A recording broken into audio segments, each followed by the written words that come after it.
Giftige Chemtrails über Münsterland 17. Juni 2025, sie sprühen täglich ihre Gifte auf uns.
Perhaps the greatest lie ever perpetrated on populations all over the world is the condensation trail lie. What we're seeing in our skies is not condensation. It's sprayed particulate dispersions with very few exceptions. They shouldn't be there. Jet engines burn clean. So if there's anything coming out of them, it's an additive. They're absolutely not contrails. Contrails do not linger, dissipate, and go into cloud coverage, period, in the report. And I kept saying to people, what is this? Because now the sky is no longer blue, it's starting to turn gray. And what I found was kind of like it was not socially acceptable. We're all going to pretend this is not really happening. And I thought, oh, this is very bad. Most are unfamiliar with a science term called global dimming. That term refers to the amount of direct sunlight that no longer reaches the surface of the planet due to light scattering particles that are building up in the atmosphere. And although many of these particles are from industrialized pollution, the larger majority are from the ongoing climate engineering solar radiation management operations.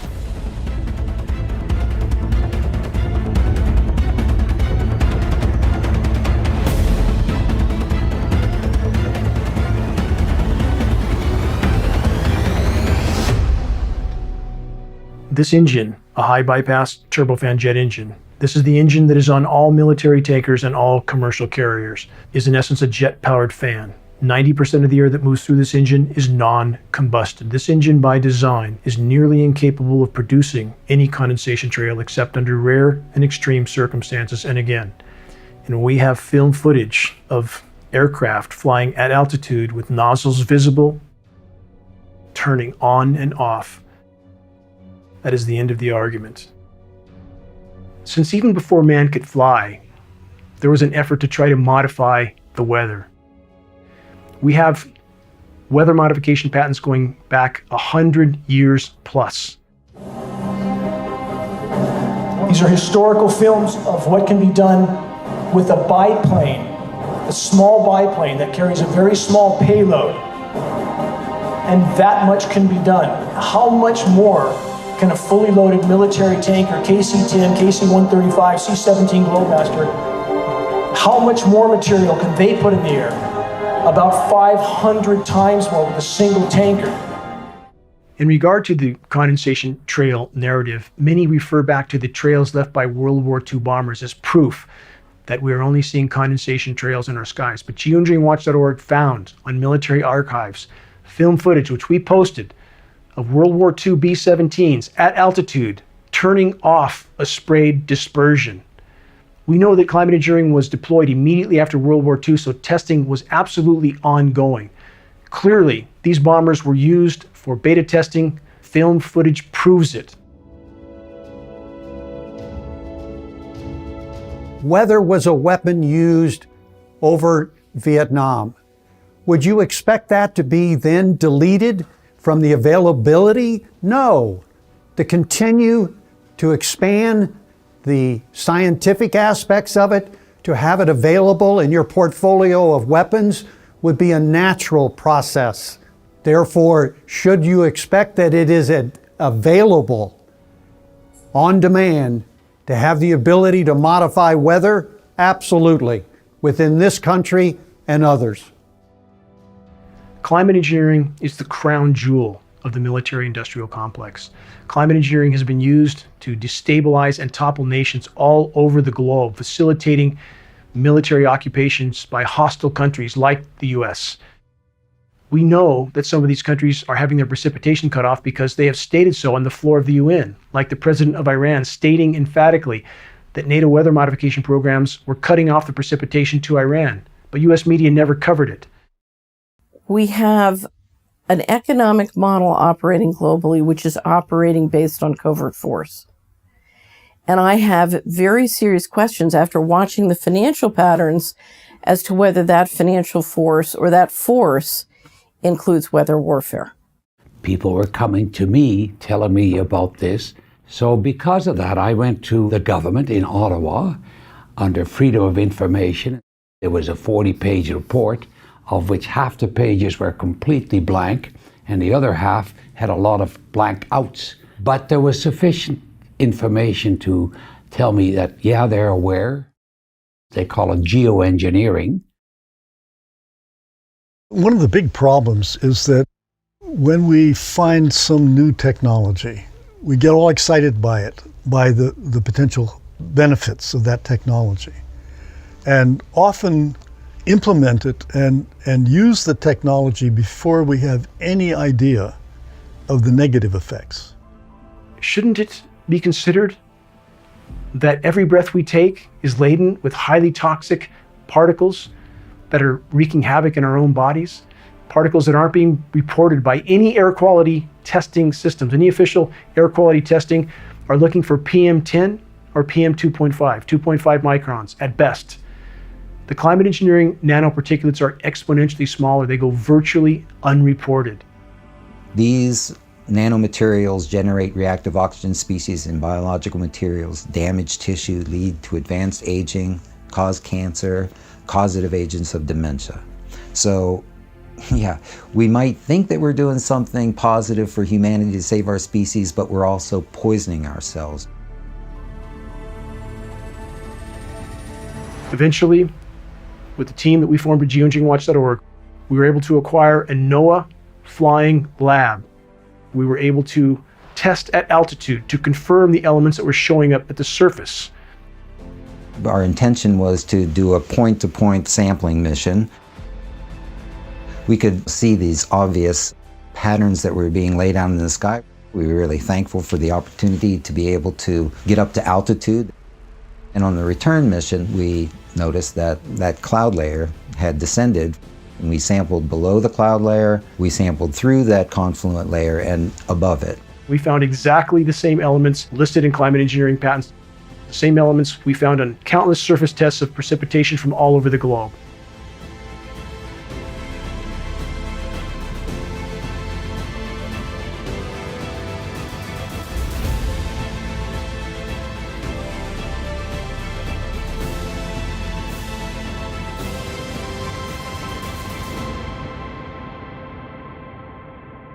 Governments all over the globe and the entire climate science community are telling the population urgently that climate engineering operations, solar radiation management operations need to be immediately deployed to try to mitigate the warming of our planet, to try to preserve what's left of its life support systems. And yet when the public, those that are awake, try to bring to the attention of academia and elected officials that we see climate engineering already being conducted in our skies all over the globe. It's already been deployed. Lab tests prove it. Film footage proves it. Documents prove it. And yet we have the continued denial from the climate science community and official agencies telling us that we're not really seeing what we're seeing in the skies. They tell us if climate engineering were deployed, it would look exactly like what we're seeing in our skies. But then again, they tell us that we're not really seeing what we are actually seeing. The paradox is the more the climate engineers spray the planet, destroy the ozone layer, disrupt the hydrological cycle, and increase the overall warming of the planet, the more they feel they have to ramp these programs up to try to mitigate some of the damage that these programs have done in the first place. That is the true definition of insanity. As a society, we are like a freight train heading for a broken bridge that is just a few years away from us. And I think people don't understand the exponential increase of toxicity in the environment. These operations should be considered the most insane endeavor ever deployed by the human race.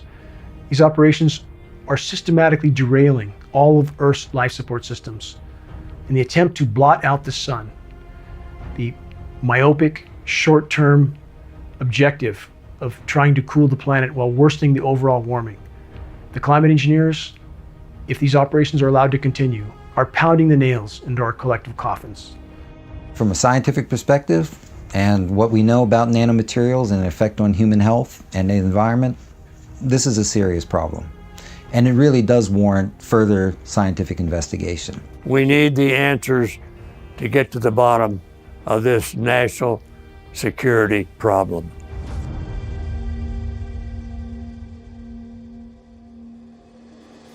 If populations around the globe find out what has been done to them by their governments without their knowledge or their consent, there will be a shockwave around the globe that cannot be contained by the criminal governments that have now taken control of our planet and civilizations all over the world. Just bringing transparency will shift so many things that it will make it extremely difficult, because you cannot manage an entire planet with overt force, only with covert force. If we bring transparency to who it is in the covert force, it shifts everything. Look at your own health and you know what is going on. And if you love your children, join us in fighting what we need to fight. This is a just fight, it's the right fight, it's the right cause. And if the climate engineering operations, which are derailing Earth's life support systems, are not immediately exposed and halted, all other challenges for the human race become moot, because the planet will no longer support life. We are in completely uncharted territory. Virtually the entire web of life is being systematically contaminated and decimated by the ongoing climate engineering operations, on top of all other forms of human activity or anthropogenic activity that are wreaking havoc in the web of life. Climate engineering, mathematically, statistically speaking, is the single greatest and most immediate threat we collectively face, short of nuclear cataclysm. Sounds like pure science fiction, but there is a growing underground movement of people who believe that our harsh drought is part of a government conspiracy. Here, outlandish ideas like weather warfare and climate engineering, in other words, weather control, are accepted as basic fact. Climate engineering is the greatest single assault on the environment ever launched by humanity, without question. Dane Wigginton, lead researcher for Geo-Engineering Watch, is sounding the alarm. Climate engineering, they say, is to blame for the harshest recorded drought in California history. Dane is used to skeptics. He once was one himself. Talk is cheap for those that haven't investigated. I didn't want to believe this either. His background is in solar power, but he started investigating on his own about a decade ago after becoming suspicious something was partially blocking the sun's energy from reaching his solar home. I grew up in Southern California, choking in a sea of smog. None of the adults around me seemed concerned about the conditions, but for me, life in the toxic murk was intolerable. I have always fully recognized the immense damage being inflicted on the planet by countless forms of human activity. I lectured on anthropogenic global warming. I dreamt of clean air and blue skies. I dreamt of living in untainted wilderness, off the grid. I dreamt of planting trees and watching them grow and thrive. I dreamt of coexisting with the wild inhabitants of the forest. I finally made it to the serene setting I had craved for so long, a remote forested mountaintop in Northern California. But the dream soon turned to a nightmare. When I began to lose significant amounts of my solar power uptake from my off-grid wilderness home, I knew something was radically wrong. We are officially told that the aircraft-emitted trails in our skies that linger, spread, and sometimes cover the entire horizon are just condensation. But the condensation trail narrative is perhaps the greatest lie ever perpetrated on populations all over the world.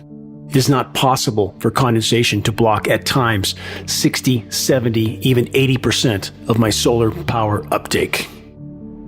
I began to research the issue of geoengineering, aka climate engineering, programs that governments around the globe and in climate science communities have told us are only proposals. Yet, there they were, in the skies above me. Even today, we are being told, falsely, by the climate science community that we have one final card to play to try to avert total climate collapse, total planetary meltdown, but this is in fact a lie. Climate engineering, weather modification patents go back more than 100 years, but all available data indicates that programs were first deployed at scale immediately after World War II and deployed over the polar regions in the attempt to increase the size of the polar ice packs and thus try to regulate Earth's temperatures. It lays the predicate and the foundation for the development of a weather satellite that will permit man to determine the world's cloud layer and ultimately to control the weather, and he who controls the weather will control the world. Numerous government documents posted at geoengineeringwatch.org, some as much as 800 pages long, prove that global governments, even governments that the public perceives as being adversarial, are in fact colluding and cooperating on the climate engineering issue due to the cross-border ramifications. You can't climate engineer over your own country without affecting the entire planet. They are all working together on these issues, and other governments around the globe are either actively or passively cooperating. Is the government experimenting with our weather? People say the government is up there in airplanes spraying all kinds of chemicals to change or manipulate the weather. It is called geoengineering, fighting global warming by putting a chemical dust in the atmosphere and reflecting harmful radiation back into space.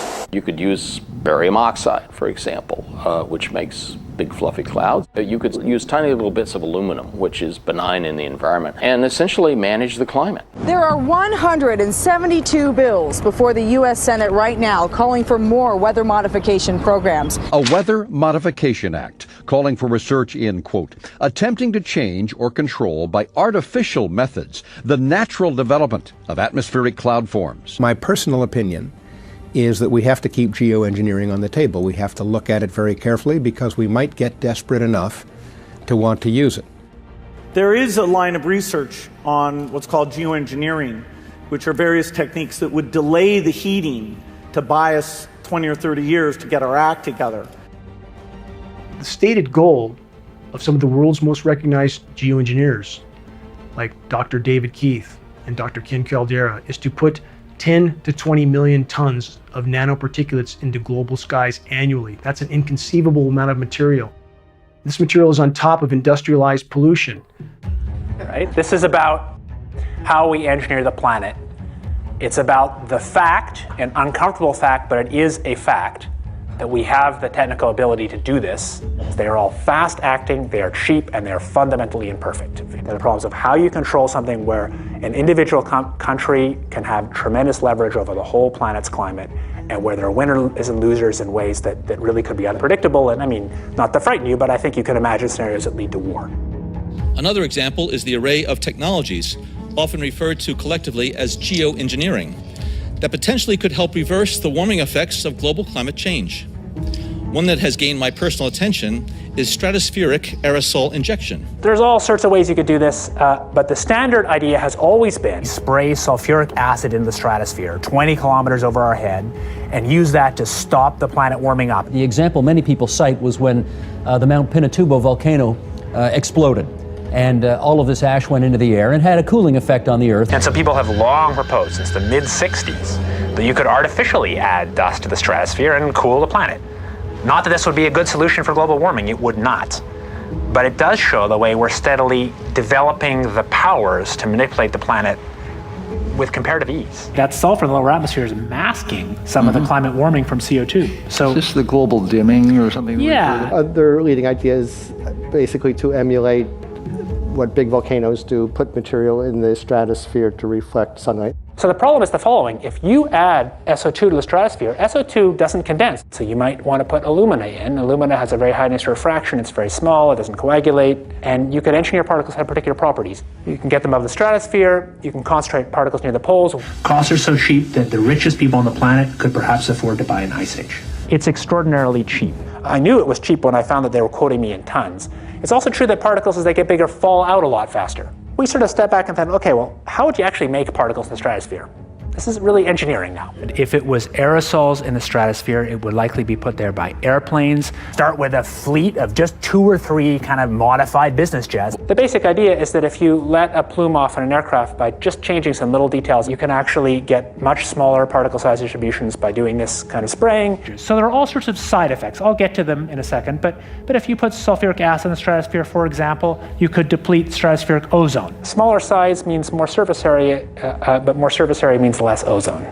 Is the stuff in the stratosphere going to be killing some number of people that are going to be sacrificed? It's an obvious concern. So if it kills 1 million people and we're only doing 1% more, we're just killing 10,000 more people. You can do math. Okay. But that's, so killing people is not the objective here. So if I made a decision, or if there was a collective decision to do a geoengineering program, and you put, say, the kind of program I think makes more sense to put about 1 million tons a year in, but let's say, you might end up killing many tens of thousands of people a year as a direct result of that decision. And so the only thing that we can do to cool the planet, or that society can do to cool the planet, is deploy these sorts of technologies. And by the way, it's not really a moral hazard. It's more like free riding on our grandkids. And it means there are going to be winners and losers, just like there are winners and losers for CO2, but they're different winners and losers. So this makes the problem, if anything, harder to solve. You've introduced another dimension of complexity into the managing the planet's climate problem. What we're watching financially is a great deal of public policy being promoted on the theory that we have climate change. And yet in that discussion, we never talk about, well, what's all this spraying and how is that involved?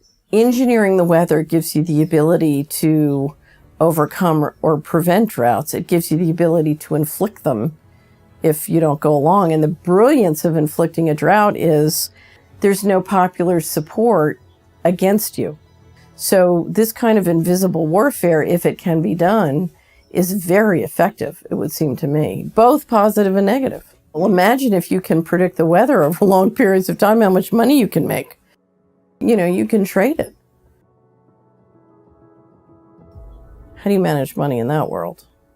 Many people message me confused and bewildered as to how it is possible that such colossal programs can occur in skies above our heads, programs of climate engineering and solar radiation management that are literally decimating Earth's life support systems, and these programs are not being acknowledged by any official source, not being acknowledged by the climate science community that has indeed betrayed the human race and the entire web of life by their denial of the ongoing climate engineering elephant in our skies.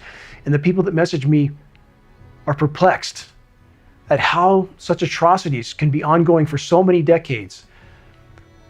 And we have still official denial, and we have populations that are all too willing to accept that denial. I began to test for some of the primary elements named in climate engineering solar radiation management patents, starting with aluminum, barium, and strontium. My test came back from the state certified lab. To my dismay, these elements indeed were present in significant amounts, and subsequent tests showed higher and higher and higher amounts, continuing to escalate until one test was as high as 3,450 parts per billion of aluminum. This is highly toxic rain. I knew my life would never be the same because I can't look the other way. It's completely intolerable for me to live under toxic skies. And what about the trees? What about the bats, the bears, the birds, the bees? They have no voice except for us. I began to try to bring this issue to light from that moment on. Initially, few would listen, few would look at the data. But as time went on, and as more and more people woke up along the way and realized the significance of attempting to play God with the weather and engineer Earth's life support systems, more individuals from different arenas joined the effort to try to sound the alarm. I want to tell you that we're in very great danger from the pollution that's coming down over us. And we've been led astray by the military-industrial complex. And they're responsible for the cloud's creation and weather manipulation programs. I sacrificed 4 years of my life defending the people of my country just to come home and find there are greater threats here domestically. There's something going on. I don't know who it is or why they're doing it. All I can testify is it's not natural and it's not normal. Now, the aluminum content of rain should be 0. And there's a lot of argument that aluminum is very common to be found, but aluminum is only common in a bonded form. It's not common in a free form, and we're finding high rates of free aluminum. Because you can spread so many small little particles through the environment, it dramatically increases the surface area that's in that environment because there's so many of them. When you look up at the sun and you see a white haze, that is aluminum floating in the air right now, and it's coming from the aircraft. Solar radiation management, SRM, to block the sun. That's the stated purpose. The consequences don't seem to be considered with these programs, but that is the stated purpose on almost all UN and global governance documents for these programs. And in the past 5 years, I have seen the number of patients with Alzheimer's disease, Parkinson's, and other neurodegenerative diseases tremendously increase, almost quadruple. United States Code says you cannot experiment on the American public, and if you do, you got to report it to Congress within 30 days. Where's the proof it did that? But it is also to get the media to start reporting on this. So all of us have a consequence that we may not be aware of, and it is important for all of us to join together and to put a stop to these programs and to hold public discussions on them for as much as possible. And I want all of you to know that it's important that we realize that this is not normal and natural, that these are programs, experimental programs that are being conducted at this time, and we all have to stand up and say no.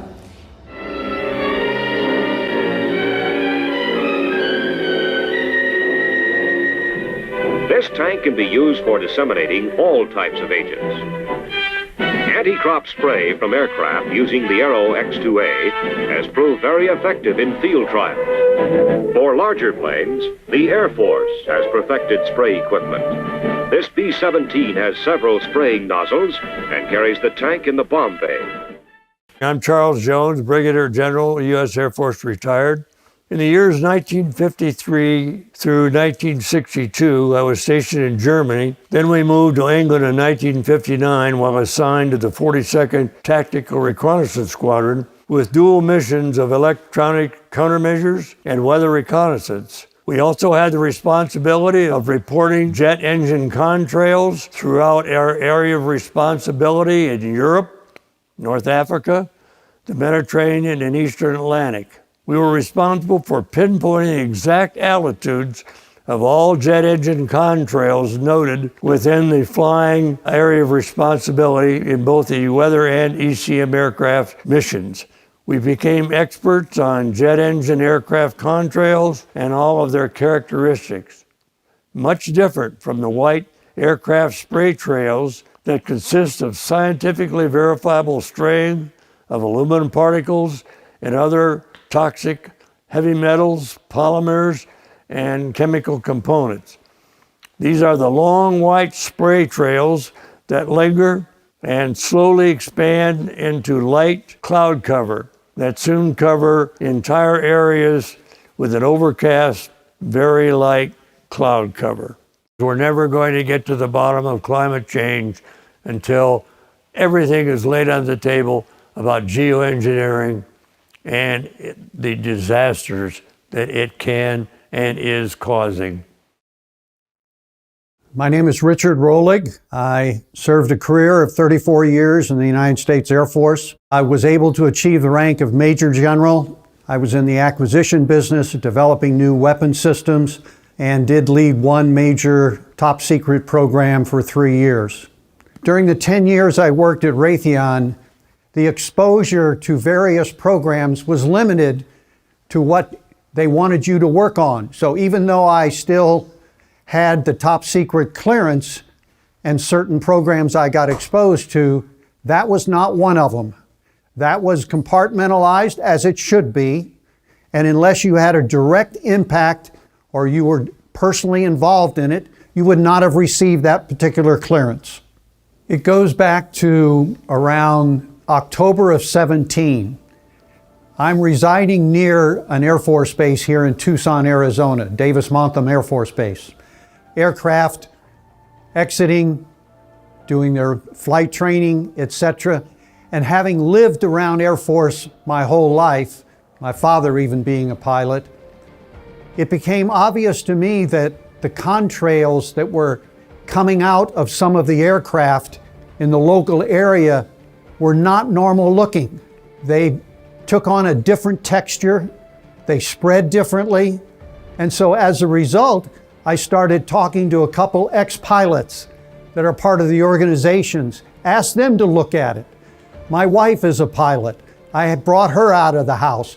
We looked at the contrails, and it was obvious that they were not normal. So as a result, we started doing a little research. Yeah, we called it the elephant in the sky. I mean, everybody on the planet is looking up and seeing this kind of spraying going on. I became involved in weather modification analysis due to my background as a weather observer in the United States Air Force. And as I was looking at the jet clouds in the sky, I realized that that's certainly not normal. And so I've been watching these abnormal clouds for a long time. Well, I started to learn about geoengineering just in a very personal way. I decided to leave Washington in 1998. I bought a small property in a farming community in Tennessee, and I still had business in Washington, and so I would drive back and forth between Tennessee and Washington, but I was also driving around the country networking with a variety of people, trying to understand what was going on in the economy. And as I was driving around, I saw this spraying, and literally you had planes crisscrossing in very unusual patterns. They'd fly back and forth, and you'd get this tapestry of crisscross spraying that would just hang in the sky for a long time. As an investment person, you're adding it up in your mind.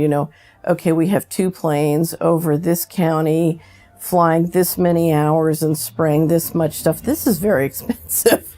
Who's paying for this? And I was doing a lot of research at the time on a great deal of money that was going missing from the federal government on a covert basis.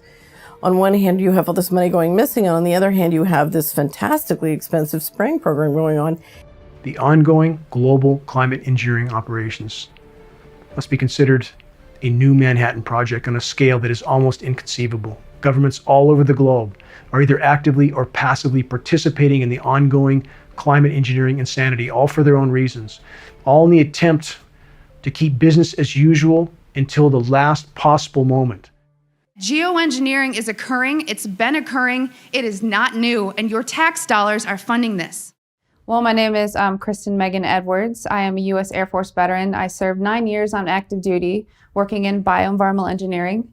Upon my separation, which was honorably, I went and worked for the VA in the Veterans Health Administration as an industrial hygienist and an environmental specialist. So as an industrial hygienist, my job was to protect people from such things as heavy carcinogenic metals and hazardous materials. And through that, all items that came on base was approved through what is called an Air Force Form 3952. And that is a hazardous materials acquisition. So in order for a chemical to be brought on base, it had to be tied to a specific task. If people were painting aircraft, we knew where that paint was going and what it was being used for. And this was all for liability. So when you start to find constituents coming on the base that you're trying to remove from the base and engineer out through different industrial processes, that was a red flag for me and really told me to do my own research. I've often wondered with the large amount of people in all branches of the military who work in an environmental facet, why they aren't coming forward. I don't think a lot of people are connecting the dots. I wouldn't have stumbled upon why these constituents were being brought on base unless I had heard about geoengineering. So a lot of times I think people are supporting an operation but haven't really seen outside information to tie it to why this is going on. To see how much taxpayer dollars are used in military operations, whether they're peacetime or wartime, to see how much money is spent to reduce hazards, again, that affect human health and impact the environment, is a complete contradiction to geoengineering using wartime exemptions to not be cited through the EPA. This is a huge waste. This is fraud and waste from the US government. And that this is allowed to go on to me is unbelievable. I think it's one of the most dangerous, diabolical things that has ever happened to us. It's the most dangerous thing short of a nuclear cataclysm. So I take it very, very seriously and will do everything I can to try and expose the problem and encourage people to do likewise. Well, when I was growing up, I was really a fan of Kurt Vonnegut, and Kurt wrote some remarkable works. And I later learned that most of the fodder for that work came from the work of his brother, Bernard Vonnegut, who was a scientist at GE under Irving Langmuir, the lead scientist there. That work was focused on the production of ice crystals at elevated temperature using a compound called silver iodide. I would like to take you into the laboratory and show you a few of the experiments that led us to our outdoor experiments in converting clouds into snow. These are some which I photographed that were formed in the laboratory. This is a picture of the first cloud that we seeded back last November. Putting dry ice from a small dispenser in the bottom of the plane, under many conditions of course, full-fledged snowstorms will be produced in this way. Nature at last has permitted to do a little something about the weather. These were something that scientists had worked on, developed through the 1940s, 50s, and 60s, and was likely being deployed even today. The research done by Vonnegut and Langmuir coincided with changes in our sky. As these programs, or at least this type of research, increased, the skies started to change. My first real observation of those changes and real awareness of it came, I was looking up and saw patterned skies of these trails that were being laid out by planes, then developing into confluent layers that would drift perhaps hundreds of miles, changes the weather, changes the temperature around you. Also, the light intensity and the quality of light was changing. It was funny that there was not really a lot of published literature on this material. There had been some governmental reports that I had dug into. There was some evidence that this type of research was being conducted. And in fact, there was a presentation that was given where Dane Wigginton asked some questions about the materials that they were discussing and their possible role in weather modification programs. Numerous air quality studies, including from CARB, California Air Quality Resource Board, have named submicron-sized particulates as being particularly harmful for human respiration. Through all the discussions today, I have not heard any mention of this fallout, and has this been studied, and also the effects of a highly reactive metal like aluminum on toxifying soils and waters. The question is, what would be the effects of these materials on human health if they came down into the stratosphere? In particular, small particles and aluminum. In our climate model, we looked at how much additional acid rain, acid snow you would get from the sulfur coming out of the stratosphere if you did it at a rate of 5 megatons per year or 10 megatons per year of sulfate. And it turns out that amount is so much smaller than what humans put into the troposphere on an annual basis by burning fossil fuels as a byproduct, that even in pristine areas, the soil would have a buffering capacity and it wouldn't be harmful. So the collaborators of mine working on the aerosol scheme are actually folks from Carnegie Mellon who focused on human health impacts. And while we haven't published it, that was the very first thing we did, was do the order of magnitude calculation in federal pencil and paper, but with an expert on human health impacts about whether there could be an issue. And the answer is no, clear-cut no. So for the numbers of particles burning in the stratosphere are so tiny compared to the loadings on human health. There are other things that worry me a lot, like the rain on these particles in the upper troposphere when they might affect high clouds. And for aluminum or other particles, there are a lot of toxicological things that need to get looked at seriously. But if you're just thinking about the sheer number of particles and the human health impact of small particles, the answer is, well, we haven't published it. That was the first thing we looked at with some of the leading experts who do epidemiological research on human health impacts, and it's not even close to being an issue. So 10 megatons of aluminum dumped into the atmosphere will have no human health impact. So let me be more careful here. We're to separate out the toxicological, but so the aluminum we've only begun to research and published nothing.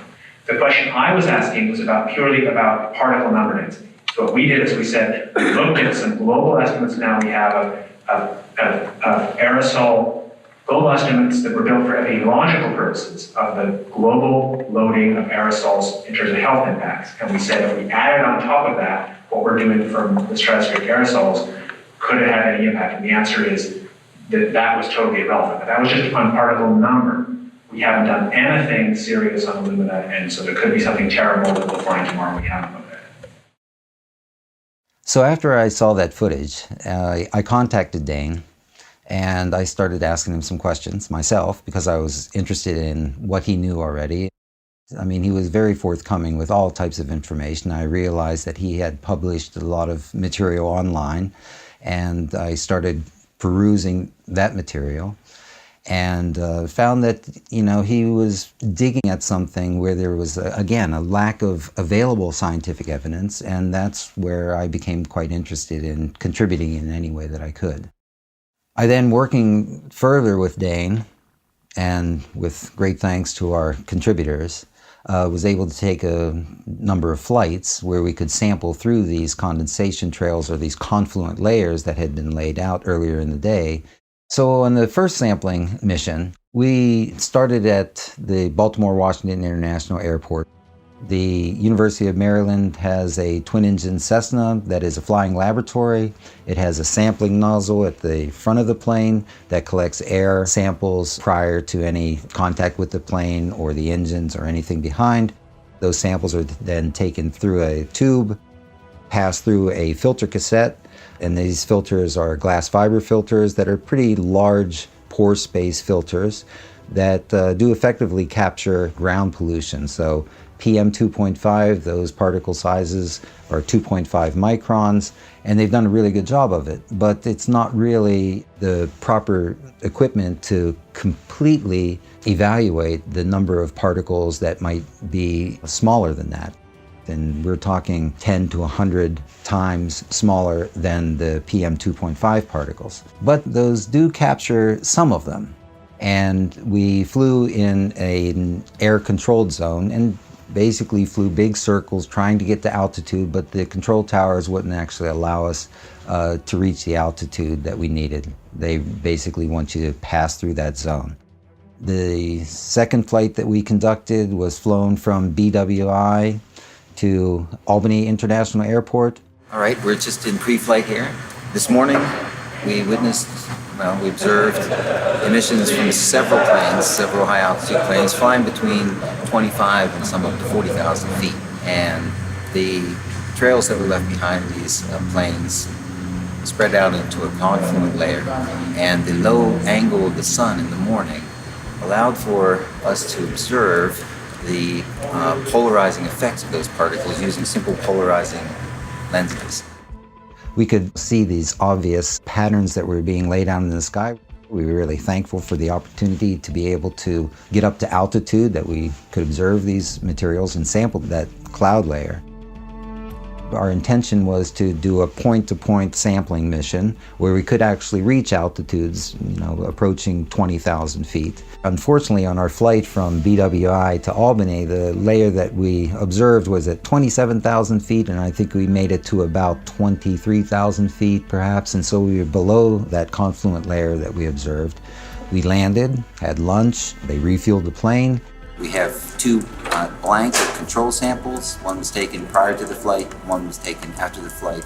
So we should have, again, two blank samples, and actually three samples, one on ascent, one at level flight, and then slight ascent from 17,000 to 21,000, and then changed the filter and took another sample, a third sample, as we descended. And then on the return mission, though, we noticed that that cloud layer had descended from 25 or 27,000 feet to about 17,000 feet. So we could easily reach through that, and we sampled below the cloud layer, and I'm saying cloud, I mean an induced cloud layer. We sampled through that confluent layer and above it.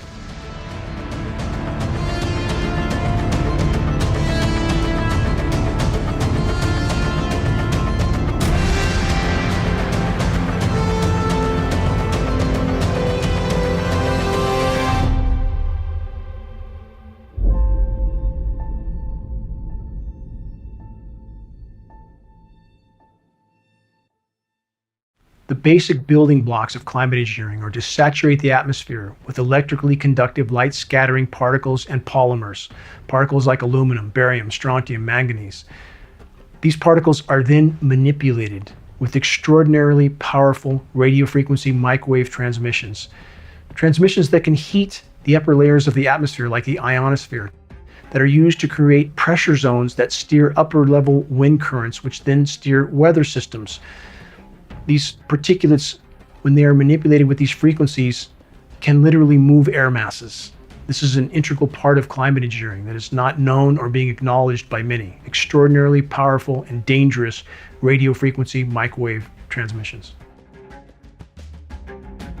Electromagnetic fields are energy sources, and they're going to be interacting with moisture in the air or our bodies or whatever. And therefore, it's not at all surprising that you're going to find some movement in relation to exposure of weather patterns to electromagnetic fields. When you have things like HAARP that can send electromagnetic waves into the air column, if you send, lower frequencies, you can calm it all down and you can cool it. Or you can excite it and you can heat it up. So there's complete control of temperature within the environment.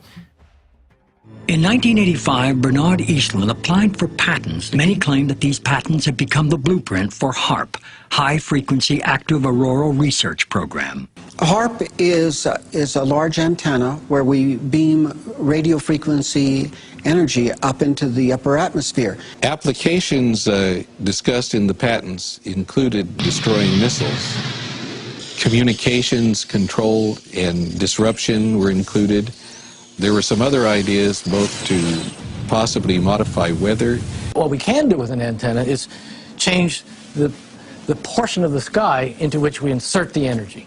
HAARP's combined antennae generate a focused billion-watt high-frequency radio beam, which penetrates the lower ionosphere and interacts with the currents of the auroral electrojet. In certain applications, the military acknowledges that it can literally lift the ionosphere, and what they say is it's not a problem, it's a short period of time, yet when you lift the ionosphere up, the lower atmosphere rushes in and fills that void, which changes localized weather patterns. At its biggest size suggested, if you beamed it for an hour and a half, that would equal the energy in a hydrogen bomb. HAARP is only one installation of perhaps 100 that are on that scale around the globe. You can create high-pressure domes. In the northern hemisphere, that creates a clockwise spin, just like the pulley. That allows them to steer the upper-level winds into nearly any configuration they wish. So the areas that are under that high-pressure dome fry. They fry. Take a look at that round bubble. Is that not telling? That's a high-pressure dome parked right over the top of us that ensures nothing can flow in. You would never see this meteorologically 20 years ago. Never. When you have two things that have the same mechanism of action, one would expect that their effects would be either additive or more than additive, that being synergistic. So we're talking about weather patterns. So you have fog, you have water droplets, you have water in the air. When those water droplets are irradiated with microwaves, they're going to do the same thing they do in our body. They're going to generate reactive oxygen species. And when nanoparticles are in that water, they're going to do the same thing they do in our body. They're going to generate reactive oxygen species. So at minimum, one would expect that these effects would be additive, with the possibility that it could be more than additive. And if frequencies do that to particulates, again, what's it doing to us? What's it doing to the web of life? Given anything that's alive has water in it in some form or another, what's happening to us with this? And watch what happens to a flow of water when it's exposed to frequency. Very hard to believe, and when you feel that with particulates, the effect is even more profound. There's a radio frequency transmitter that, based on the signal transmission direction, is isolating precipitation and blocking out a whole section of precipitation. These are one of the radio frequency transmitters, and they're being put up all over the country, all over the world, wherever the grid power will support them. Again, you saw the radio frequency transmission carving out a 90-degree inside corner. That's the overall effect in the end. Completely unnatural. There's not a meteorologist that doesn't know this is going on. No chance. Many ask this question: can cyclones, can hurricanes be manipulated? The short answer is yes. Project Cirrus. The U.S. military has been engaged in hurricane manipulation programs since at least 1947. And these programs have been ongoing ever since, although the U.S. military denies it. They claim they stopped this research. That is a blatant lie. Geo-Engineering has captured film footage of the radio frequency transmissions being used to manipulate the atmospheric particulates sprayed by climate engineering operations in order to steer and direct hurricanes. They can be manipulated to a degree that few can comprehend. We have NASA satellite images available at geoengineeringwatch.org that show extraordinary atmospheric manipulation off the west coast of Africa, where cyclones in the Atlantic basin originate. There's no theory, there's no hypothesis, there's no conjecture. Cyclone manipulation is absolutely, positively being done. Some of this technology actually came out of the stealth program. Stealth was the idea that you would try to reduce the amount of radar energy that would be reflected off of an aircraft. You could put particles of metal into the paint itself. These particles would then absorb the energy. But if you put that up into the air and then you broadcast a signal that is tuned to the exact frequency that matches the size, and this is the key, all of these particles are the same exact size, so they respond to a specific frequency. So when you transmit this frequency, you can get all those particles to heat up. And if that mass of air has moisture in it, any kind of humidity at all, it all rises and expands. So this is how you can actually generate a weather system. A primary aspect of climate engineering is the climate engineer's ability to manufacture winter weather with patented processes of chemical ice nucleation for weather modification. In doing so, they can seed cloud moisture with what is termed endothermic reacting elements, energy absorbing elements that create a cold, dense layer of air that sinks to the surface of the planet and creates a shallow layer of cold, perhaps a few hundred feet thick, that creates the illusion of winter weather on a planet that's in total meltdown. So the surface temperatures are in fact very cold, sometimes astoundingly cold, but it's a shallow surface layer. manufacturing winter weather events that are then sensationalized by corporate media, dividing the population, again, confusing them as to the true state of the planet and the true temperatures on planet Earth. They have focused oftentimes on particular regions, like in 2014 in Boston on the east coast of the US, creating snowstorm after snowstorm after snowstorm with chemically nucleated moisture and creating sensationalized headlines from that event. 100 million Americans have been hit by a winter storm, packing pretty much everything in the weather arsenal. And convincing much of the population that there was nothing wrong with the climate, that there was in fact record cold in some places, and thus in places where there was record warmth even during winter months, people tend to ignore that. As the planetary warming becomes a runaway event, the chemical ice nucleation elements that have been seeded into cloud moisture reach the surface before freezing. Thus, so-called frozen rain and ice storms are increasingly becoming the norm. How many know of the ice balls showing up on the shores of Lake Michigan, covering beaches, often 75 pounds or more, occurring at times on water that is 40 degrees plus Fahrenheit? How does that happen? From chemical ice nucleation. This is nothing short of winter weather warfare, complete with destructive ice accumulations from the chemical ice nucleation cloud seeding and dangerously slick, snow-like frozen material that contains surfactants. They're used in climate engineering chemical ice nucleation cloud seeding operations in order to reduce particle coagulation, i.e. to keep the climate engineering elements from sticking together and forming larger particulates that would sink faster to the planet, which would not be conducive to the winter weather warfare scenario. The cryosphere, Earth's ice deposits, are melting at a pace that is unprecedented in the geologic past. The true magnitude of the planetary meltdown has been masked by statistical falsification. The climate engineers have attempted to hide this fact from populations. In order to mask the true severity of polar meltdown from populations, the climate engineers have utilized methods of sea surface ice nucleation. The effect of these operations can easily be distinguished on satellite images. The paradox with sea surface ice nucleation is this. The climate engineers are actually putting a lid or a cap on oceans that are already too warm for natural ice nucleation to occur. In doing so, the climate engineers are, in effect, sealing the heat in the oceans, thus increasing the overall heating of the planet.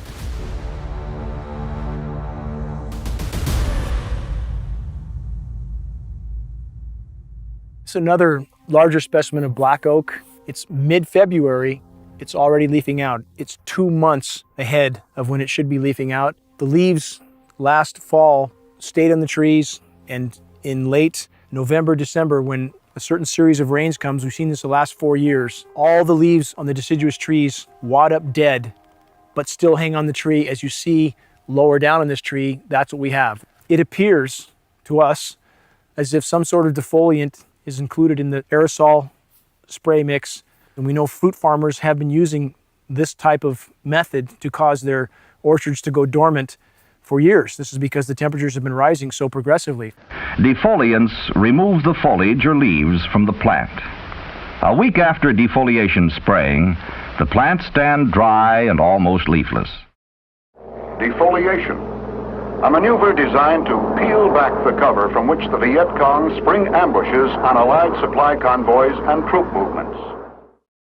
Decomposition of forest floor duff, the materials on the forest floor, leaves, pine needles, twigs and sticks, is now almost non-existent. The soil microbiome has been devastated. The root systems of trees and forest flora are dying off, just as the crowns of the trees are also dying off.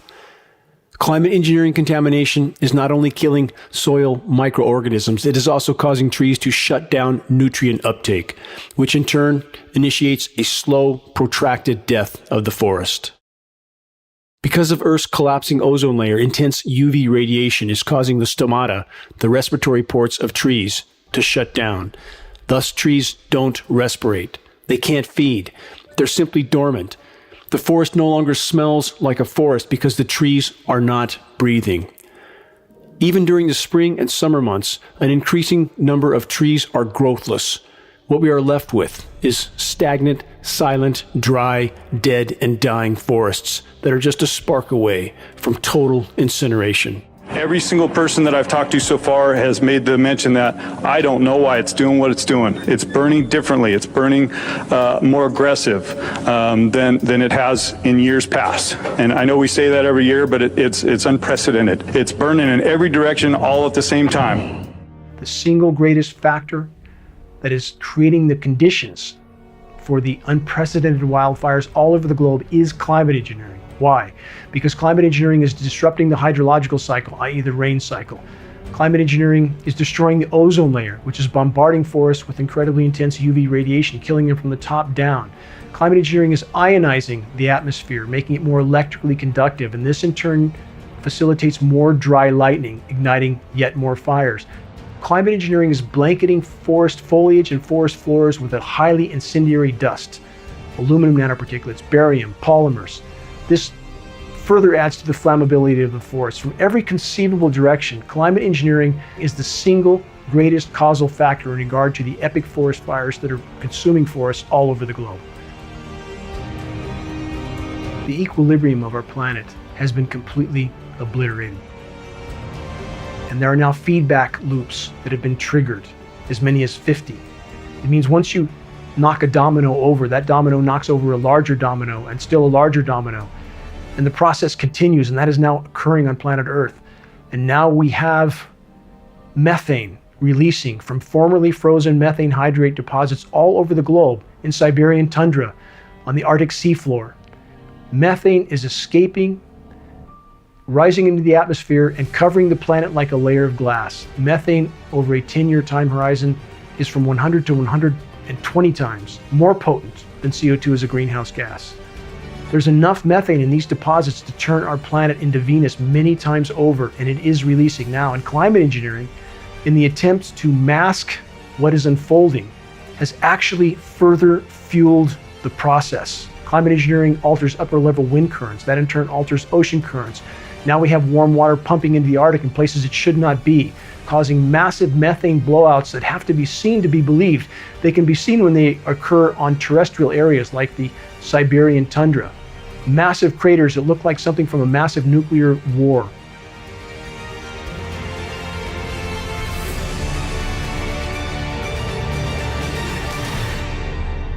The question is, that people should be asking, is if this is going on, why is nobody talking about it?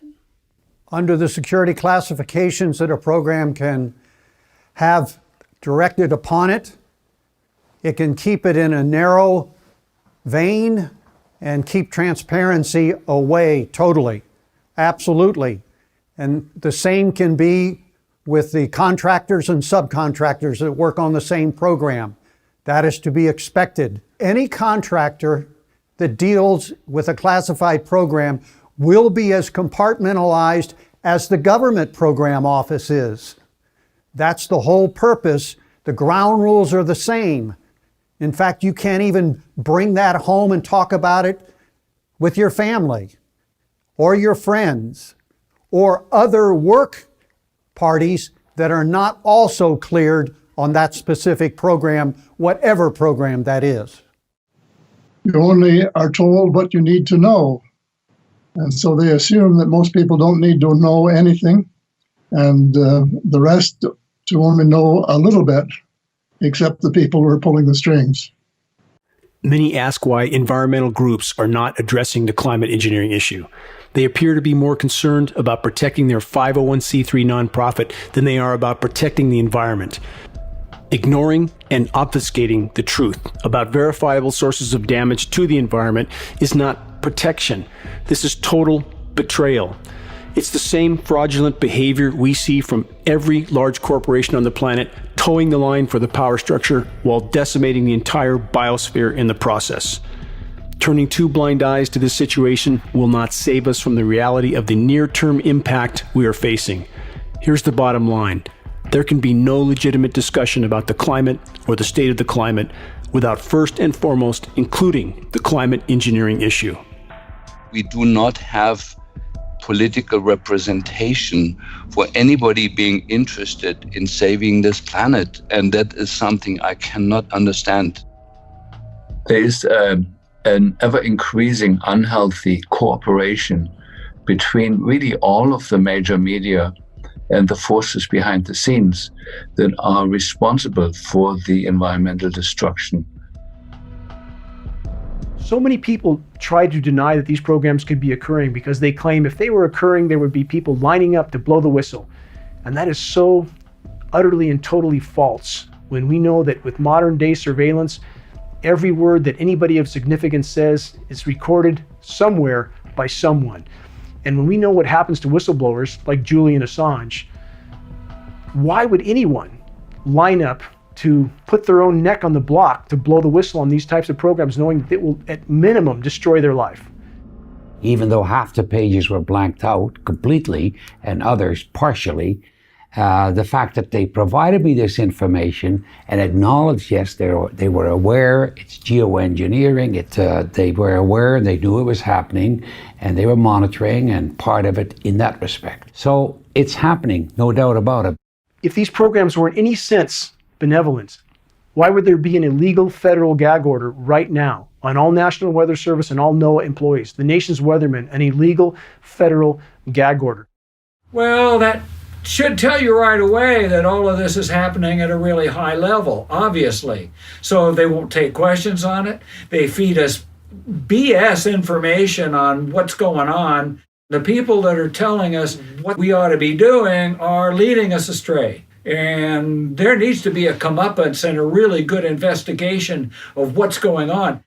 If you look at the total wealth that we can create on planet Earth, if we create a financial system which supports life and is in alignment with life, what I will tell you is our current financial wealth is less than 1% of what's possible. We don't have economic problems on planet Earth. We have a political problem. But the economy is so suboptimized, and that's because there is this force controlling it from top down. So whatever's going on, I say tell the people, because the people can deal with it, and the people can, whatever problem there is, they can deal with it or they can solve it. So I'm big on transparency, and I know if enough people push for enough transparency, we can figure it out. Could a strange substance found by a Southwest Arkansas man be part of a government test? KSLA News 12 investigation reporter Jeff Farrell shows us the results of testing we had done about what's in our skies. They begin as normal contrails from a jet engine, but do not fade away like a normal contrail. KSLA News 12 had the sample tested at a lab. The results? A high level of barium, 6.8 parts per million, more than 3 times the toxic level set by the EPA. We're just about ready to go into the clean room facility. We will be looking at the samples by scanning electron microscopy. Scanning electron microscopy will provide information about particle size distribution. We will be able to get some elemental analysis. What really this technique is for is to prioritize our samples for downstream, more advanced imaging, more high-resolution imaging, especially by transmission electron microscopy.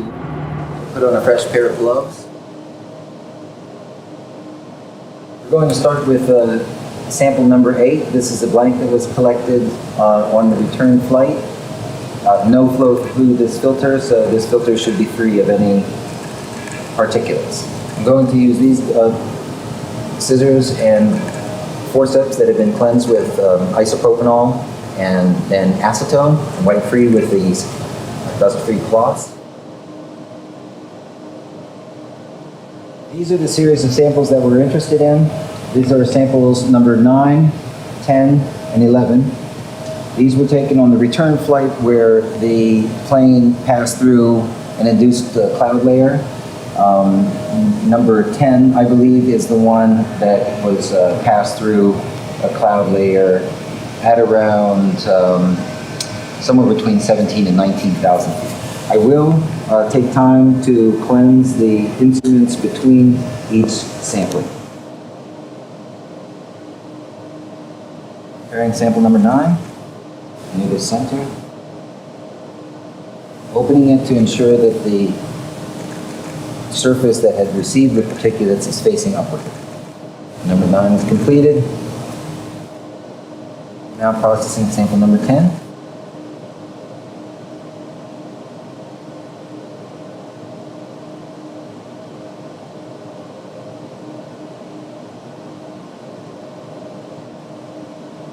additional sample. This blank sample was taken after the plane landed, and 3 of the samples containing actual airflow particulates had been collected. So we have one prior to the mission and one at the conclusion of the mission.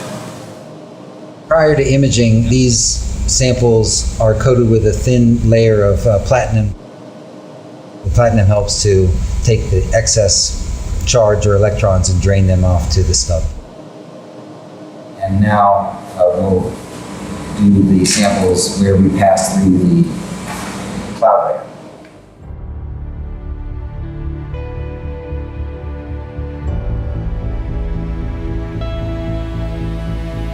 A few little bright particles.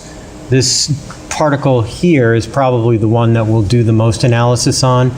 So the general image that we're seeing now are the glass fibers from the glass fiber filter itself, and the bright particles or bright areas that we see are areas operating in the so-called backscatter mode of this microscope, collects electrons that are backscattered, especially from metal center compounds. But you can clearly see the lighter and darker contrasted areas there, suggesting that it's an aggregate. Mm-hmm.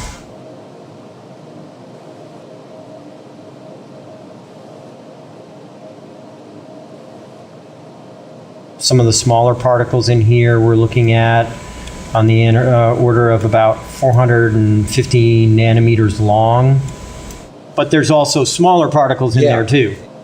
So backscattered electrons, typically the higher the atomic number, the brighter the signal. That being said, what we will do is look for the bright spots and then analyze those. The glass itself does seem to have sodium in it. Looks like aluminum, sodium, silicon, calcium, potassium. Mm-hmm. So the reason that caught my eye is because it's darker than everything else. And it's got lots of small particles in it. Yep.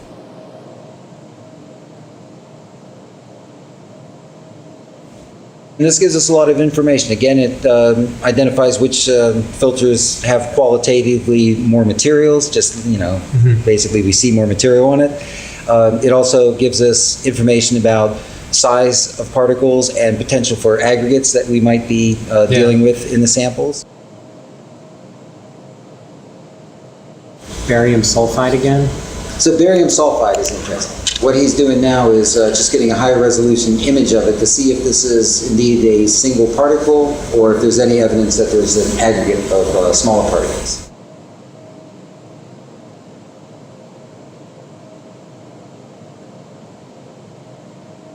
So really the big standout in this one seems to be iron. In this field we have one there, 2, 3, 4. Yeah. And I did analysis on all of them. They all seem to be pretty similar in composition. Yeah. Well, this is definitely made up of much smaller particles. Yeah. So this may be a clump of what you're looking for. We just analyzed 3 different areas. This particle seems to be high in aluminum. It's a large flake though. And this has some silver too. Yeah, in terms of now the aluminum signatures that we're getting from the glass fibers themselves, this is much bigger. Much bigger. So look at that. Yeah, that's the aluminum piece. It's easily 3x the silicon. Yep. And I think the silicon and aluminum are pretty similar in the glass. So here, if you look at just the glass fiber, silicon is significantly taller than aluminum. So that particle there is mostly aluminum. Yeah. So measuring this one right here, this is below 70 nanometers. Right. Good. In the precipitation samples that we've seen in the past, the aluminum oxide particles that we've been seeing are on the order of 40 to 60 nanometers. So that's consistent with the size that we've seen from precipitation events. Again, these samples were collected directly from the air.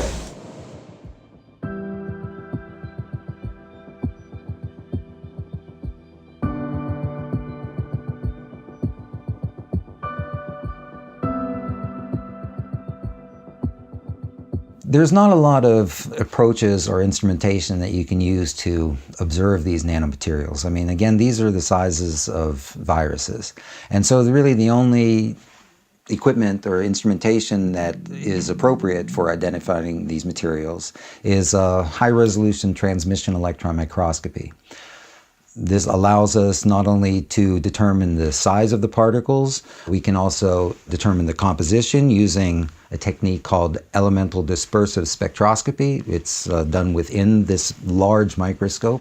So it will give us information about the morphology of the particles, the composition of the particles, and we can actually see the crystalline spacing, so the spaces of the crystals themselves. So we are talking high-resolution microscopic techniques that are really the only way to be able to observe these directly.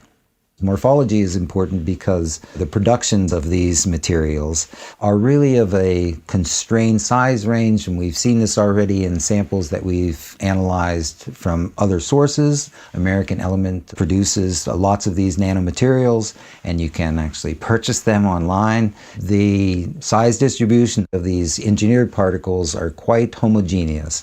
What do we get? Ooh, it's like there's aluminum.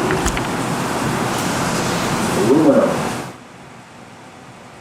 Now what I've done is tell it to calibrate to the aluminum peak. So now what it's doing is going through each of its process times and each of its gain values and calibrating.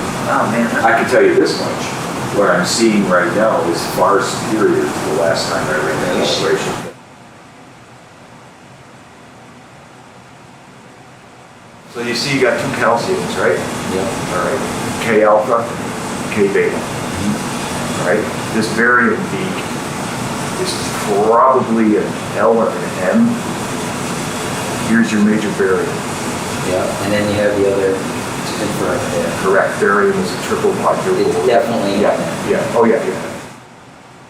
The significance of the results is that, to my knowledge, this is the first evidence of nanomaterials collected directly from the emissions of aircrafts. This is the first time that this has been reported or acknowledged. There is aluminum and there is aluminum. So the way the people are involved in the destruction of our beautiful planet, they get away with it is because the crust of the Earth consists of aluminum silicate. Although traces of aluminum may be found in almost any soil, only those clays containing 50 or 60% aluminum ore and known as bauxite are mined for commercial production. And so their argument is always, well, we always had aluminum in the system and our body knows how to deal with it. Well, there is a difference between creating nanoparticles of aluminum which do not exist in nature, which is a highly aggressive material that is seeking to chemically react with other things. The chemical process reaches its climax in these huge tanks, where alumina is precipitated out of the ore in caustic solution. Later, the water content is driven off by baking in giant rotary kilns, resulting in this pure snow-white powder known as alumina. An ever-increasing amount of this alumina is being used in chemical processing, in soil conditioners, in abrasives, and many other applications. Aluminum particles are highly reflective and thus serve the stated agendas of the climate engineers, reducing direct sunlight. The nanoparticles of aluminum are also powerful desiccants, absorbing atmospheric moisture, reducing atmospheric relative humidity, derailing and disrupting the entire global hydrological cycle. Nanoparticulates of different materials are produced for lots of different reasons. In fact, they're in cosmetics. Titanium oxide nanoparticles used for sunscreen, zinc oxide. So they're not a new invention. What has happened recently, and again, my knowledge is primarily the medical and health effects studies, is that we've learned to manipulate and create nanoparticles for specific design purposes. We have exploding amount of national laboratory facilities which are researching just the nanomaterials. And it's scary because every single one of them, first of all, is toxic to human body. And second, it absorbs the gigahertz range radiation. Every single nanoparticle absorbs gigahertz radiation. Nanoparticle has nothing to do with the original material where it stems from. So aluminum in nanoform, you can literally explode it. It can be ignited at much, much lower temperature. In this form, another unusual property of aluminum appears. Suspended in a paint vehicle, the powdered particles float to the surface and form a continuous layer of aluminum over the area being covered. This aluminum shield provides protection from weather and reflects light and heat almost as effectively as a solid sheet of aluminum. Aluminum is one of the two metals, iron and aluminum, that exist in a 3+ state. Each plus means lacking an electron. And so aluminum salts are the most electron deficient metal, and with that highly, highly reactive to the proteins inside our cells, which are loaded with electrons. And so aluminum makes very, very strong bonds with the proteins in our cell, which means a protein that has incorporated aluminum becomes a dysfunctional protein that no longer works. We have about 200,000 working proteins in the body. That's what creates your testosterone. That's what creates your insulin. Yeah, this all made by intracellular proteins. And those get contaminated with the aluminum and become highly dysfunctional. No creature has ever been found to utilize aluminum. There is no creature, no virus, no bacteria, no fungus, nothing that thrives on aluminum. It's deadly to all life on Earth. In national defense, as in many other fields, aluminum is everywhere. In the air, on the ground, and on the sea, versatile aluminum serves our fighting men. And this is the thing about the constituents used in geoengineering, is they are similar to items that are going in ground operations. So whether you're sanding aircraft parts that contain strontium chromate, changing brake pads, working around barium, bending aluminum metals for different aircraft parts, this could all be explained as to their exposures. But the question is, those that don't work in those areas that are showing these symptoms, where's it coming from? I think in the next couple of hours, we'll see that actually open up a bit before the clouds start to return a bit. That's the high cloudiness we're being sprayed up from the north. There's more upstream, though, for us later on this afternoon into this evening. That we've been dealing a lot with some military activity in terms of chaff anyway, and that's something that I experienced for the first time yesterday. That was a whole lot of fun. And that's where the military just basically dumps some of the tiny particles of plastic or metal, mylar, into the atmosphere. And when you see this kind of a pattern like this, you can rest assured there's something going on. They're actually little bitty magnetic and little bitty strips of, whether it's aluminum. Then you see these bands of very distinct cloud cover moving into the region. That is not rain, that is not snow. Believe it or not, military aircraft flying through the region is dropping chaff. Small bits of aluminum, sometimes it's made of plastic or even metallicized paper products, but it's used as an anti-radar issue, and obviously they're up there practicing. Now, they won't confirm that, but I was in the Marine Corps for many years, and I'll tell you right now, that's what it is. So we conducted the analyses of these nanomaterials and conclusively confirmed that there were aluminum oxide, barium sulfate nanoparticles in the samples that we took on the East Coast on that second flight. For my mind, that would be sufficient, but I'm also was quite interested in, well, what's going on the West Coast? Are these similar types of results can be collected in various regions? I was really thankful to be part of a third sampling mission. We flew from near San Diego up to the Bay Area and back on one of these days where, again, there was clear evidence of patterned skies being induced by the emissions of aircrafts. In this sampling mission, there was a couple of different things. One is that we used a Learjet. It's a pressurized cabin, for one thing. We can get to higher altitudes. It's much quicker.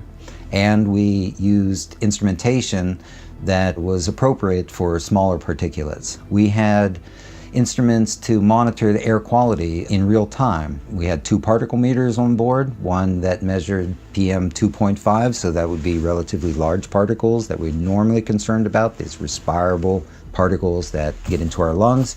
But we also had on board a particle meter that went down to 20 nanometers. So that meter, combined with the larger particle meter, gave us a full assessment of materials ranging from 20 nanometers up to 2.5 microns. Our filters that we use were 0.1 micron, so that's 100 nanometer pore size. That would capture many more of the nanomaterials that were being released. What we're breathing in pressurized cabins is actually air from the outside. It's being taken in front of the engines. Some of the airstream goes into the engine to feed the combustion process, and then bleed air then off of that is taken directly from the outside, pressurized, and then is used to pressurize the cabin. And we could sample it right from the vents. So we had a sampling wand that we could hold up to the vent, and the sampling wand was sampling for the ultrafine particles. We sampled through one of these confluent layers, and as we passed through that layer, the larger particle meter basically read just ambient air within the cabin. With regard to the nanoparticle meter, there was clear evidence that there were smaller particles at significant numbers present within that layer. And that is significant. I mean, this is not only just the number of particles that we observed, but also that they were confined to that smaller size range. Above the layer, again, the air quality was quite good. Below the layer, air quality was quite good with regard to the smaller nanoparticle meters. But within that layer, there was clear evidence that there were smaller particles at significant numbers present within that layer. It has significance because this emerging condition known as aerotoxic syndrome, where airline attendants, pilots, people are becoming allergic to their own aircrafts. There really hasn't been identified any known cause of this phenomenon, but nanoparticles of that type can cause things like allergic reactions, these same symptoms that are being experienced by all of these people in the airline industry now. The data that we collected using the particle meter is already convincing in terms of there are nanoparticles that are present within that induced layer. What is needed now is a larger contribution from a broader community of scientists, health workers. However, that takes time. And in my opinion, we don't have that kind of time. These materials will reside in our children for their entire life, however long or short that might be. So we don't really have time to say, oh, more research is needed, although it is needed, but not at the same time as we continue to disperse these materials and affect our human population.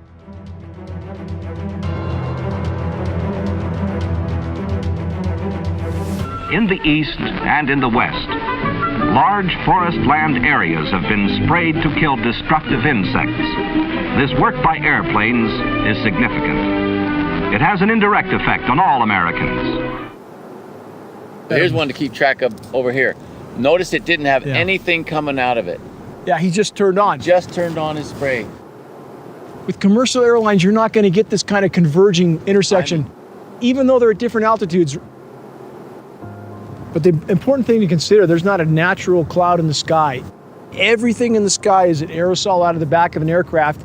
Anybody who says that can't affect the weather is simply ignoring logic and reality. My rock climber's mentality says you have to face reality. You just have to face reality, or if you don't, you could end up at the bottom of a cliff because gravity will take you there. When I see El Capitan over there looming in the distance, and I think about the times, I feel what this place has given me is so much as a human being to experience life. You can't not care. You have to care about it. You can't not care. You can't not care. That is not human. That's a human who's been conditioned to no longer be a human being. With all the spray that's been put up in our atmosphere, it apparently has come down and it's affecting the environment.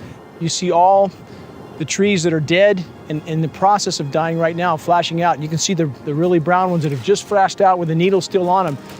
And it's progressing throughout the whole hillside. Even on the top slope, if you look to the back slope up there, I mean, they're flashing out everywhere. That's right. You don't have any kind of uniform green. You have just various colors of dead and dying. That's all you have. What a thought that we're standing here at this point in history dealing with this madness. Maybe 2 years from now, we won't even be able to stand here. It's been proven this is happening throughout this country and around the world. This is supposed to be Yosemite, a national treasure, World Heritage Site. You want to take a picture? What are you going to see? Climate engineering operations are saturating our atmosphere with light-scattering particles that alters the light spectrum that reaches the surface of the planet. This in turn affects photosynthesis. The sunlight that is going through this layer piggybacks the frequency of those toxins when you're exposed to the sun. When there is that gray halo between you and the sunlight burns and it feels very, very unpleasant, and you end up feeling miserable at the end of the day. Whereas when the sun goes through a clear blue sky, you may get a sunburn if you stay there too long, but it's a pleasant warmth that you're getting. We've been told that the ozone layer is recovering, but that's a blatant lie. That's a cover-up. We're being bombarded with very dangerous levels of UV radiation, not just UVA and UVB, but UVC, the last spectrum of UV radiation before X-ray. So if we have 10.5 milliwatts per centimeter squared and we subtract the UVA, which I believe was 4.3 milliwatts per centimeter squared, we end up with about 60% of the total incoming UV is UVB, and that's simply off the charts. It is well known and understood in the science community that climate engineering operations would damage the ozone layer. But because the science community is betraying the human race and the entire web of life, they are not admitting that these operations have long since been deployed and are destroying the ozone layer.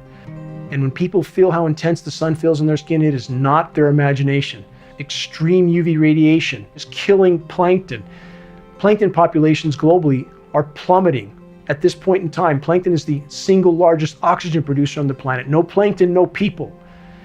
Climate engineering from every conceivable direction is pounding the nails into our collective coffins.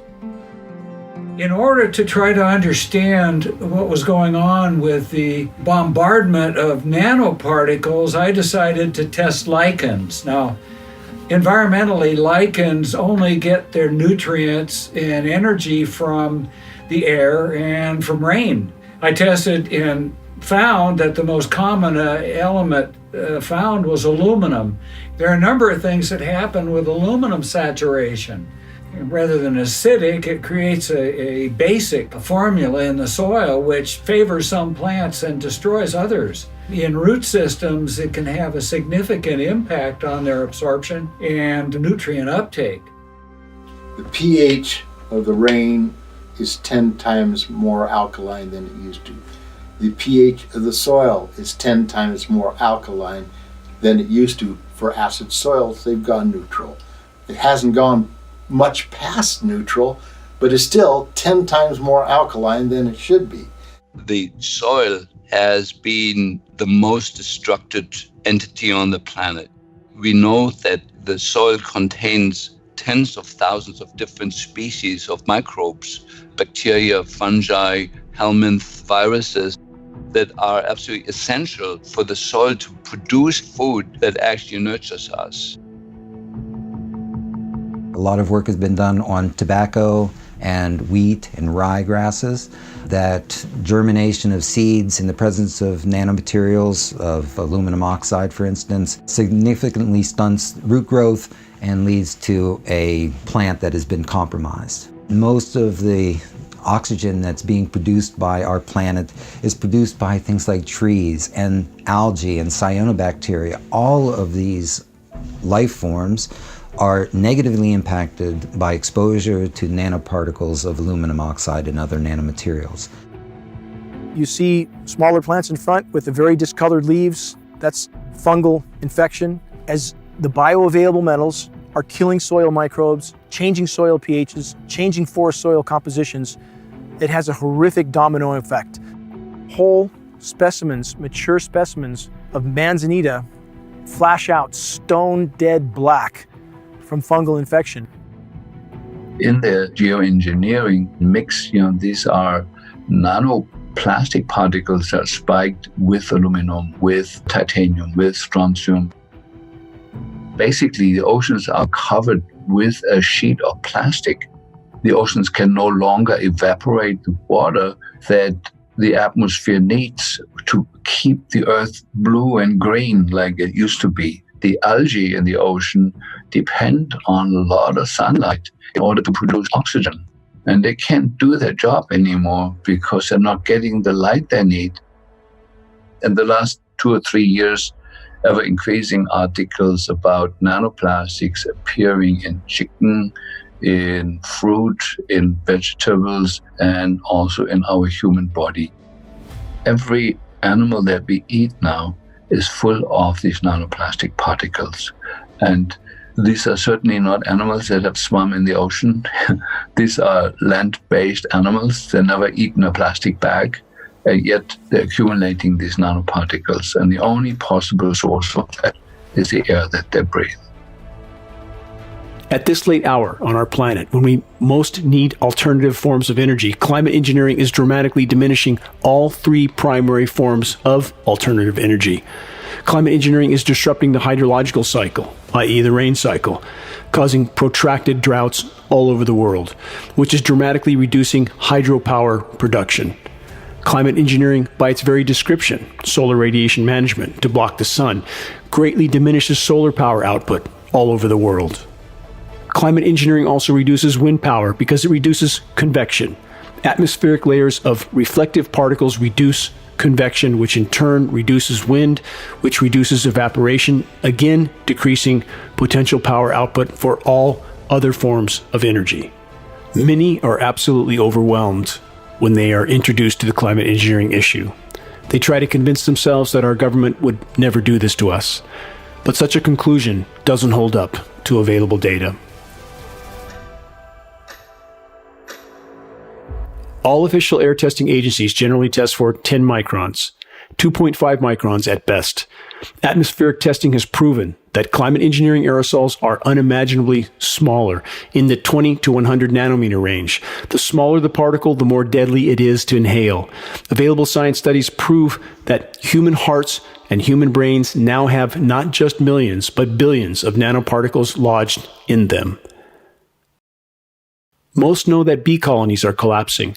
What most don't know is that insect populations in general are also collapsing all over the world. Bees are dying of symptoms resembling Alzheimer's and dementia in human beings because they're packed full of aluminum. Why aren't the beekeepers acknowledging this? Why isn't this fact a headline all over the globe?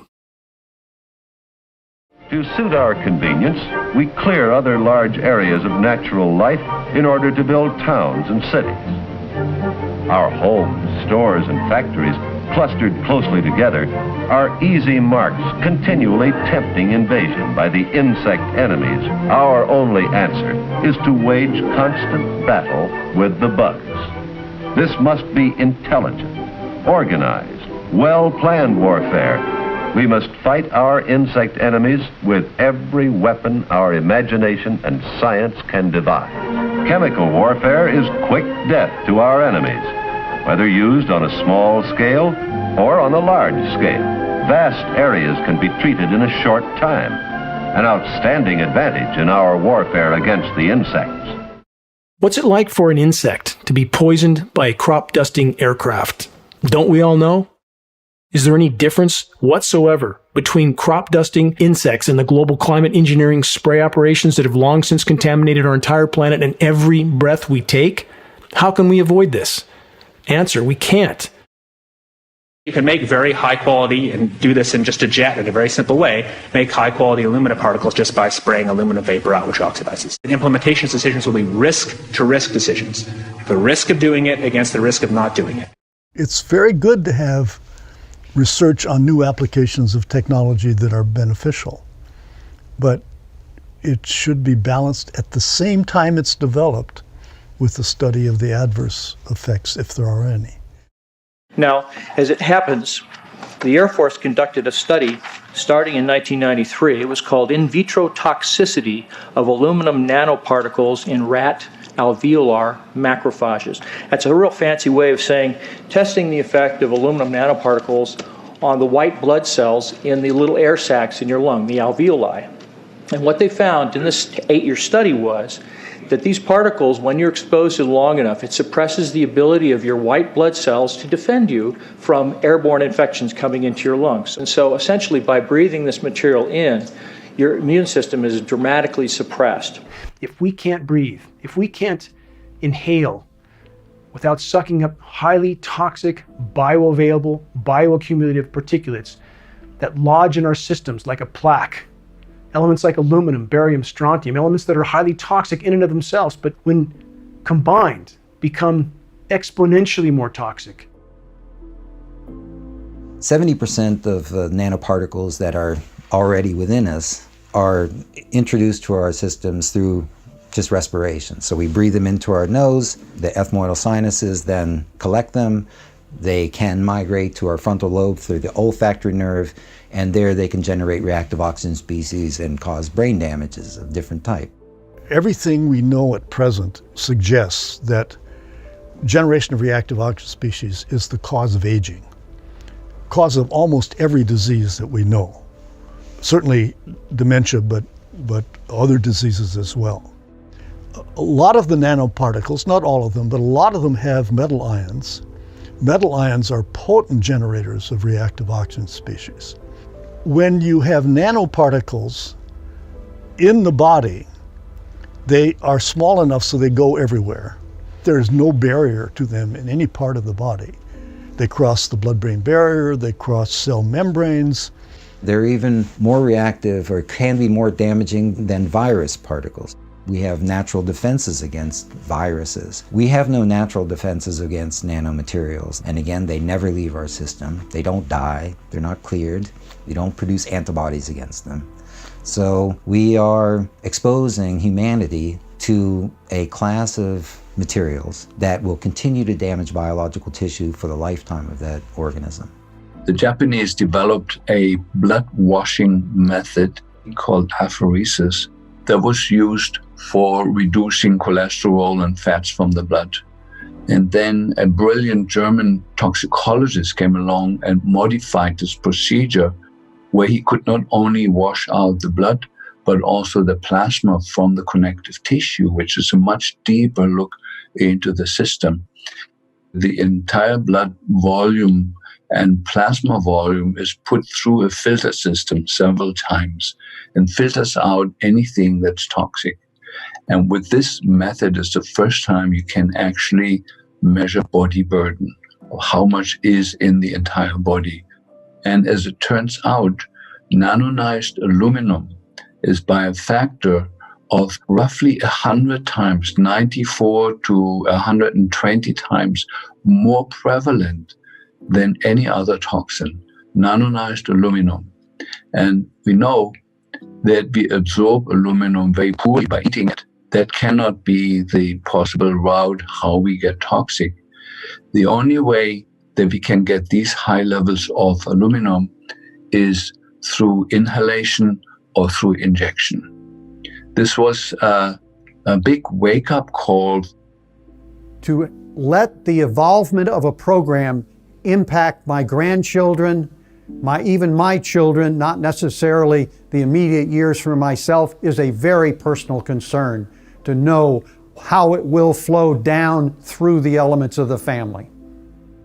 I often find that those who question actions of the government often don't want to get involved until it directly affects them. If you look up into the sky, this is directly affecting you. If you have a family, your children, your wife, your husband, your extended family members, your animals, this is directly affecting all of us. How can so many claim that governments and militaries around the world would not spray chemical and biological agents on populations when there are literally hundreds of historically documented cases of such operations occurring in recent decades? Many biological warfare experiments were officially used to test the range and dispersal patterns of aerosol, particulates, and biological agents. In the United States alone, by 1977, 239 open-air biological tests had been conducted over unknowing U.S. populations. Tests were conducted throughout the 20th century, many of which took place concurrently with the covert ramp-up of climate engineering operations. We are expected to believe that this experimentation was benign and not connected to the climate engineering operations, just as is the case with the ever-increasing exposure to microwave transmissions all over the world. Many of what we are told are only cellular communication towers have power supply inputs that are 10 times larger than what is needed for communications purposes. The compounding synergistic toxicity of these operations is accumulating inside all of us. What makes us sensitive to Wi-Fi and to the electromagnetic radiation in general is the metals in our body. And we never used to have aluminum in our mitochondria. The aluminum in our mitochondria makes the inside of the mitochondria resonant with Wi-Fi, and they start heating up, and it starts destroying the mitochondrial DNA at a very, very rapid rate. And so it's really the synergy of the metals dispersed in our body and the Wi-Fi making our body a resonant antenna with the Wi-Fi environment. And of course, you know, we're going now from 3 or 4G to 5G with the ever increasing amplitude of energy that's delivered into our systems. This is one of those life or death choices. But we're not just talking about my life or your life. We're talking about something that is killing the fundamental living system on the planet. We are bathed now in a soup that is comprised of nanonized aluminum. Glyphosate forms 6 different salts with aluminum and works as a carrier to carry the aluminum deep into our brains. And the only other missing thing there was to open the cell walls, open the blood-brain barrier, is the ever-increasing exposure to radio waves. Half of the people listening to this talk will die with or of dementia. And the main cause of dementia is the nanonized aluminum particles.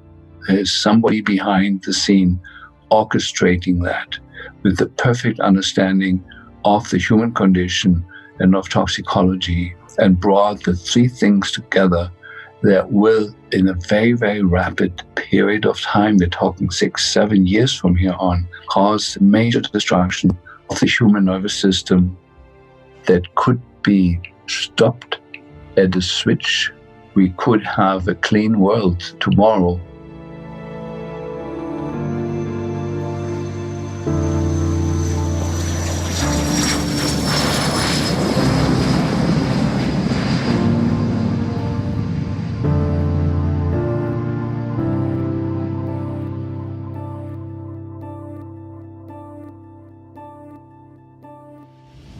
We need to come together for all of humanity to address this issue. And I think that the only way to do that at this point is a legal approach and to present all evidence on both sides, the evidence that we are collecting as independent scientists and the evidence that already exists in those laboratories where these materials are produced and deployed. Colleagues of mine, they don't really accept this yet. They're starting to, because I've shared some of the data that we've collected, but most of them will ignore it and do call it beat-up conspiracy theories. Well, those learned people are ignorant of the facts. And so my call to action is don't ignore things anymore. You know, we have to address this issue. It's on our doorstep. It's in our skies. It's in our children. We have to do something. If the ongoing global climate engineering, weather warfare operations are not brought to light and to a halt, allowing the planet to respond to the damage done, it will never be able to find a new equilibrium, an equilibrium that may yet allow it to sustain life into the future. Exposing and halting climate engineering operations is the great imperative. They are disrupting virtually the entire web of life.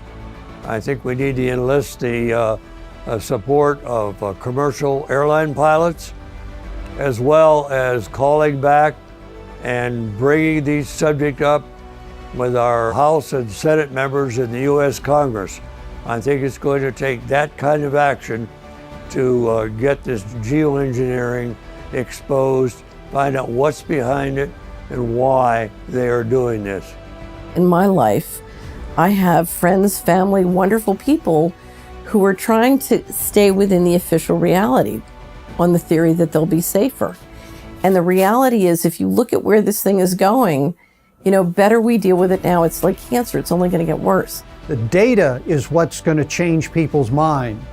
So you need to be able to draw it out, get the reports available, and get publicity on what the conclusions are so that people believe it. It's not just someone raising a subject that has no validity. It's based on scientific data that demands changes. We've gotten to the point where the mystery is so expensive, spiritually, psychologically, financially, legally, you know, that the time has come to say is, you know, who's really doing this and why are they behaving this way? And I often wonder, do any of those people, you know, behind the scenes fearing reprisal, are they looking into this? There is data out there. Who's going to bring it forward? We are rapidly running out of time to take care of this problem. That's what makes it so critical. Yeah, and I can only hope that in my lifetime, we'll have a resolution of this and we can fix it. I'd really like to see the planet stay, the life on the planet stay anyway. How do we stop climate engineering? I'm asked this question so often. The only way forward in this fight, the only way we can expose and halt climate engineering is from the inside out. With a critical mass of awareness, a level of awareness so vast that it causes a shockwave around the world, so that populations all over the world know what their governments have done to them without their knowledge or consent. A level of awareness so vast that our military brothers and sisters and their families understand what they are really a part of, literally self-extermination. We must reach a critical mass of awareness. It is the only way we can expose and halt climate engineering processes, and this effort will take all of us. You cannot change anything when you are dead. When you are dead, it's all is gone. So as long as you are alive, do something, I would say. I do trust human ingenuity and human intelligence, and I think we still have a chance, but things are far more serious than the general public is aware of. The song is going to be over very soon if you don't turn things around. We have a system full of great pain and great suffering and great poverty, and, you know, people sort of walking around in the dark playing bumper cars. It doesn't have to be. And so part of what has me so optimistic is I know what's possible. I know that what we have now is tiny compared to what's possible. So now's the time to figure out what's going on and why. Now, our only chance is to stop interfering with Earth's life support systems, to expose and halt climate engineering once and for all, allow the planet to respond to the damage done to it on its own. Climate engineering is not a cure. Climate engineering is a curse, even worse than the disease it claims to treat. Time is not on our side. The sand in the hourglass is running out at blinding speed. Please, make your voice heard. Make every day count.